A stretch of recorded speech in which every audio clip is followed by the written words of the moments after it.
Good evening and welcome to Pakistan Today News from our London studio. I'm Victoria Lane. We begin in Khyber Pakhtunkhwa, where a deadly suicide attack has shaken the district of Dera Ismail Khan. A bomber detonated explosive at the residence of a local peace committee leader during a wedding gathering.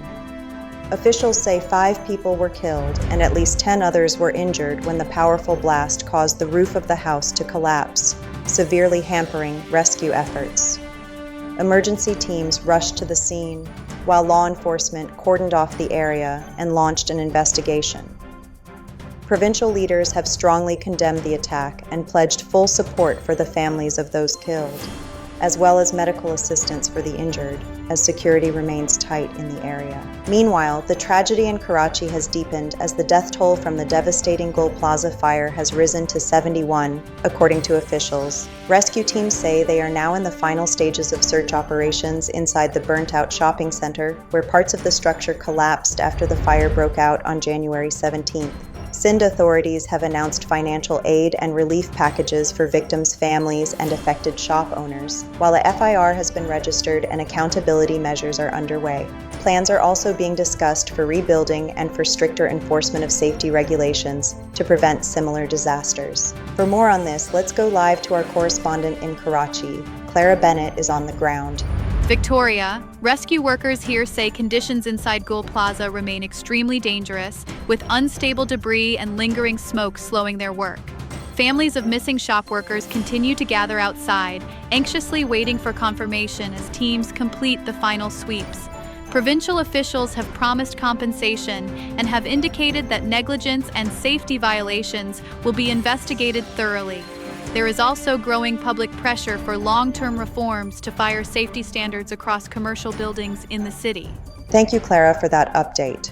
Turning now to national politics and diplomacy, the federal government has defended its decision to join the U.S.-led Board of Peace. Planning Minister Ahsan Iqbal described the move as a diplomatic success, saying Pakistan will work alongside other Muslim nations to support peace efforts for Gaza. The agreement was signed at Davos with leaders from 19 countries, but it has sparked sharp criticism from opposition lawmakers. They argue Parliament was not consulted and warn the decision could further complicate the situation for Palestinians. During the same joint session of Parliament, 3 major bills were passed amid protests, and lawmakers also expressed solidarity with the victims of the Gul Plaza fire in Karachi. In the Senate in Islamabad, political tensions were on full display as PTI Senator Ali Zafar accused the government of what he called institutional overreach and alleged election fraud. He demanded a parliamentary investigation, claiming that Parliament has been sidelined in key national decisions. Government senators strongly rejected the accusations, countering by accusing the opposition of economic mismanagement and defending their own record. The heated exchange highlighted deep divisions in the upper house, with both sides trading sharp criticism over governance, democracy, and the country's policy direction. In Punjab, Chief Minister Mariam Nawaz has issued a strong warning ahead of the BASANT festival in Lahore, scheduled from February 6th to 8th.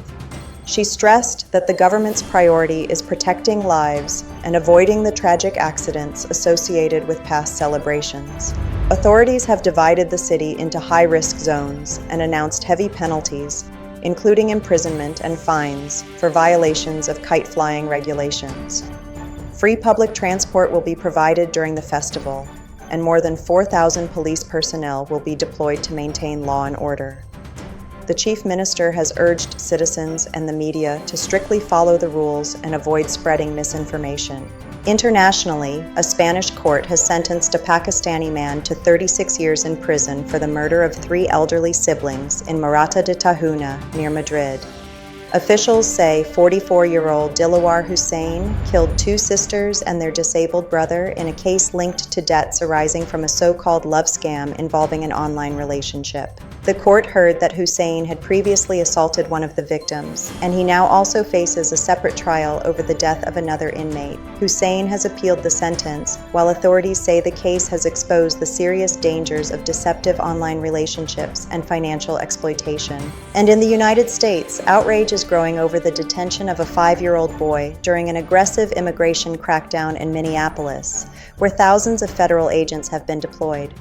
Critics, including human rights groups and former U.S. leaders, allege the child was used as bait by immigration officers, prompting calls for protests and even a general strike. U.S. Vice President J.D. Vance has defended the operation, saying agents were acting to protect the child after his father fled. The United Nations and several local lawmakers have demanded the boy's release and an end to harsh enforcement tactics, as demonstrations are expected to continue amid an intensifying debate over immigration policy. That's all for now. You're watching Pakistan Today News. I'm Victoria Lane.